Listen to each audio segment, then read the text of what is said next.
Hi, how's it going? I thought I would make a quick video about the Logitech K950 keyboard and compare it to the popular Logitech MX Keys S keyboard. I'll start by saying that the MX Keys S is a great keyboard. It feels high quality, it has backlit keys, and it's nice to type on. And if you keep the backlight off, the battery life is pretty good. The K950 isn't quite as nice, but at this point, as a keyboard for work, as a tool, I would personally recommend the K950 over the MX Keys S. Obviously, you can see the two keyboards are very similar in size with very similar key layouts. They are also similar in weight, though the MX Keys might weigh just a bit more. They both offer the same connectivity options of Bluetooth or the Logitech Bolt receiver, and both can be connected to multiple devices simultaneously and switch between them with the buttons right on the keyboard. The MX Keys doesn't have anywhere to store the little included Bolt receiver, whereas the K950 does. The K950 also has little flip-out feet so that you can slightly adjust the angle of the keyboard if you choose. The MX Keys S does not, it's a fixed angle. The little flip-out feet on the K950 are pretty small. They don't make a huge difference, but it's something. As for the keys, they're similar in some ways. I wouldn't be at all surprised if the key mechanism is the same on both. The actuation force, the tactile bump, and the travel all seem the same. However, the key caps on the K950 are slightly textured, and they are only very slightly concave. They are pretty close to flat. The keys on the MX Keys keyboard actually have much more of a dished shape to them. And they are also a much smoother feeling, non-textured plastic.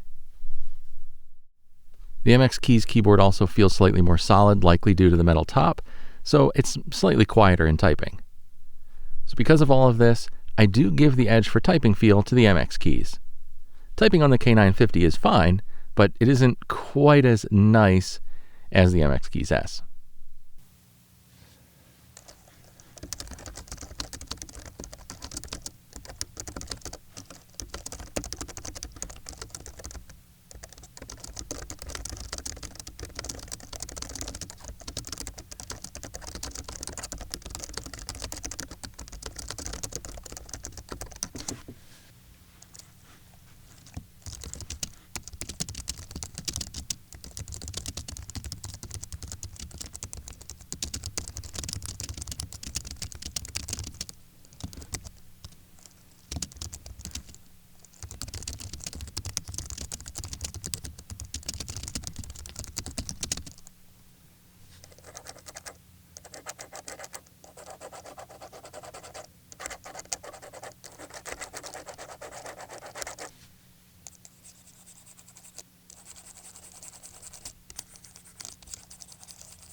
As mentioned, instead of the aluminum top on the MX Keys, the K950 is all plastic, so again, it doesn't feel quite as high-end or premium, but it still feels plenty solid, plenty durable, so really no problem.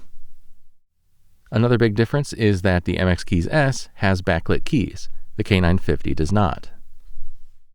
At this point, you may be thinking that other than a lower price, the K950 is almost all downsides. And sure enough, the MX Keys S is a nice keyboard, and if you want backlit keys, if typing feel is of utmost importance, or if you just want a built-in rechargeable battery, you'll likely want to go with the MX Keys over the K950. But one reason I prefer the K950 is the lack of a built-in rechargeable battery. Being able to plug the keyboard in and charge it is a convenient feature, and the battery life is surprisingly good on the MX Keys if I'm diligent about keeping the backlight off and turning the keyboard off when I'm not using it. I'd estimate I get a couple months of battery life out of the MX Keys, and that's pretty good, though it is obviously much lower than that if I'm using the backlight. And therein is one of the things I don't like so much about the MX Keys. I'm very diligent about turning the backlight off because at my desk I just don't need it. But it has a habit of turning itself back on. Every time I turn the keyboard on, the backlight will default to on, requiring me to turn the backlighting back off. And sometimes, completely at random while using the keyboard, the backlight will just turn itself on. Sometimes it will turn itself right back off, and sometimes I have to manually turn it back off. I know some may want or need a backlight, but I don't, and all it does is reduce my battery life. And it's annoying that it doesn't stay off. So funny enough, not having a backlight is actually a positive for me. But the main reason I prefer the K950 is because it doesn't have a built-in rechargeable battery. It uses 2 AAA batteries. I have rechargeable AAA batteries I can use, but ultimately all batteries are disposable. Rechargeable batteries don't last forever, and replacing the battery on the MX keys requires disassembly and sourcing a proper replacement. Replacing the battery on the K950 is a matter of a few seconds and a couple AAA batteries.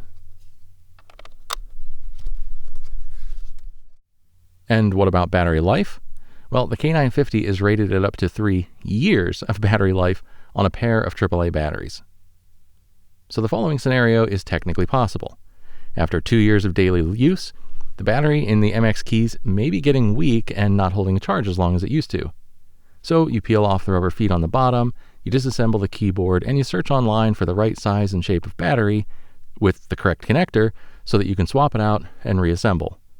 And then possibly replace the adhesive on the little rubber feet if you weren't able to save it during removal. Meanwhile, after that same amount of time, the included batteries with the K950 may have finally died. So you pop open the battery cover, pop in 2 new rechargeable AA's, and you're good for another 1 to 3 years. Don't get me wrong, I imagine a rechargeable lithium battery was the way to go for the MX keys, given the increased power demands of the backlighting. But as a tool for getting through my workday, the K950 ticks all of the boxes for me. It's a full-size, wireless, quiet, low-profile keyboard that can connect via Bluetooth or the included wireless dongle. It can last literal years on a pair of readily available, easily replaceable AAA batteries. So for me, the K950 wins. I do very slightly prefer typing on the MX keys, but I think the K950 is a more practical tool. I may be in the minority on this one, but I figured I'd share my thoughts. So hopefully that was helpful. If you have any questions, let me know. And as always, thanks for watching. Take care.